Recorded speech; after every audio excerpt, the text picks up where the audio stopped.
संस्कार जरूरी है। बिना संस्कार के हमारी और आपकी कोई शोभा नहीं है। याद रखियो मेरी माँ, रंग रूप से इंसान की शोभा नहीं होती। इंसान की शोभा तो उसके गुणों से होती है, संस्कारों से होती है। हाँ, सुंदर तो बहुत लोग होते हैं, बहुत सुंदर सुंदर भी लोग मिल जाएंगे आपको, पर सुंदर लोगों में गुण ना हो तो उनकी सुंदरता किस काम की। इसलिए व्यक्ति की कीमत उसके स्वरूप से नहीं है, व्यक्ति की कीमत उसके स्वभाव से है। स्वरूप से कीमत नहीं होती, स्वभाव से कीमत होती है, संस्कारों से और विचारों से कीमत होती है। इसलिए आपका स्वरूप कैसा है मायने नहीं रखता, आप गोरे हैं कि काले हैं। माता शबरी बिल्कुल काली थी, हनुमान जी बंदर जैसे हैं, बंदर ही तो है। हनुमान जी कौन सुंदर है भाई? हनुमान जी सुंदर हैं क्या? बंदर जैसी आकृति है, बंदर ही है, फिर भी राम ने गले से लगाया कि नहीं? भगवान ये थोड़ी कहते हैं कि तुम हमारे पास सज धज के आया करो।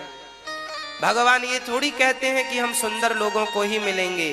अरे भगवान तो ये कहते हैं कि तुम्हारे हृदय में यदि प्रेम है तो तुम बंदर ही क्यों ना हो, मैं तुम्हें हृदय से लगाने को तैयार हूं। बस प्रेम राम ही, केवल प्रेम प्यारा। रूप और रंग का भूखा तो आज का इंसान है। सांसारिक लोग जो होते हैं ना, ये रूप और रंग के भूखे होते हैं।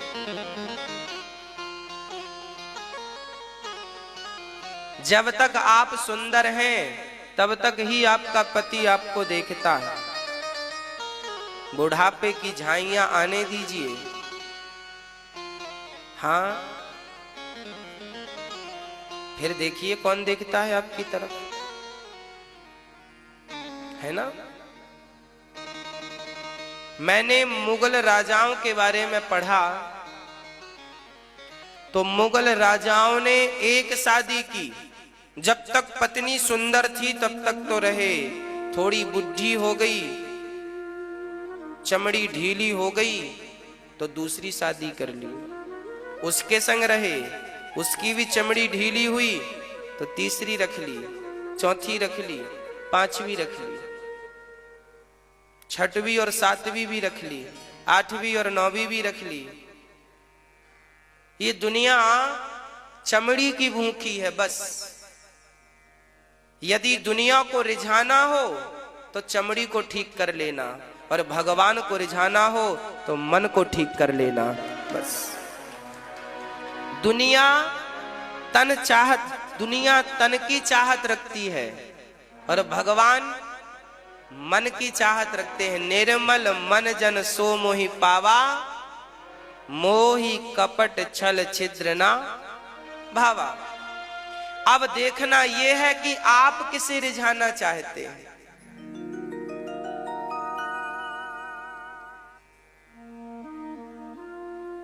बुढ़ापे में शरीर जर्जर हो जाता है, कौन देखता है बूढ़ों की तरफ। इसलिए कोई तुम्हारी तरफ देखे ना देखे, पर तुम जरूर बिहारी जी की तरफ देखना बस। और याद रखना कि जब तुम बिहारी जी की तरफ देखने लगोगे ना तो सब तुम्हारी तरफ देखने लगेंगे। एक बार देखो तो सही उनकी तरफ। इसलिए बातें जरा गंभीरता से समझिएगा, इन बातों में बड़ी गहराई है। मैं तो केवल सूत्र देता चलता हूं आपको, इनका भी विवेचन करूंगा तो इसी में 3 घंटे निकल जाएंगे। इसलिए समझ लो आप, बस आपकी आंख खुल जाए, बस आपकी समझ में आ जाए। बस संस्कार हमारे यही कहते हैं। सबसे बड़ा संस्कारी कौन? आज लोग यही कहते हैं ना कि मेरा बेटा ध्रुव जैसा हो, प्रहलाद जैसा हो। कोई माँ बाप ये थोड़ी कहते हैं मेरा बेटा रावण जैसा हो। भाई धनवान तो रावण भी था, पर कोई माँ बाप आज तक, जो लोग भगवान को नहीं मानते, वो भी अपने बेटे को रावण जैसा नहीं बनाना चाहते। आप चाहते हो कि आपका बेटा रावण जैसा हो? जबकि रावण में क्या बुराई थी? सोने की लंका थी। फिर भी उसके जैसा कोई नहीं बनना चाहता। पर राम जंगल में यहां वहां घूमते थे, जंगल जंगल, फिर भी हर बाप हर माँ यही चाहती है मेरा बेटा राम जैसा हो, राम जैसा हो। क्यों? राम की सकल सूरत किसने देखी और रावण की भी सकल सूरत किसने देखी? रावण सुंदर भी रहा हो तो क्या फर्क पड़ता है, और राम जी काले भी रहे हो तो क्या फर्क पड़ता है? चमड़ी कैसी थी कौन देखता है, उनके संस्कार कैसे थे ये आज तक हम और आप देख रहे हैं।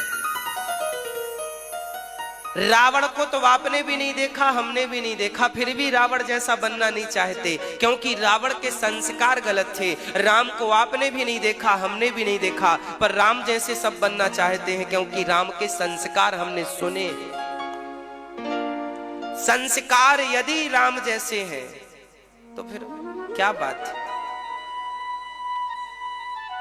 संस्कार जरूरी है बच्चों को, केवल बच्चों को ऐसा नहीं, माता पिता को भी संस्कार जरूरी है।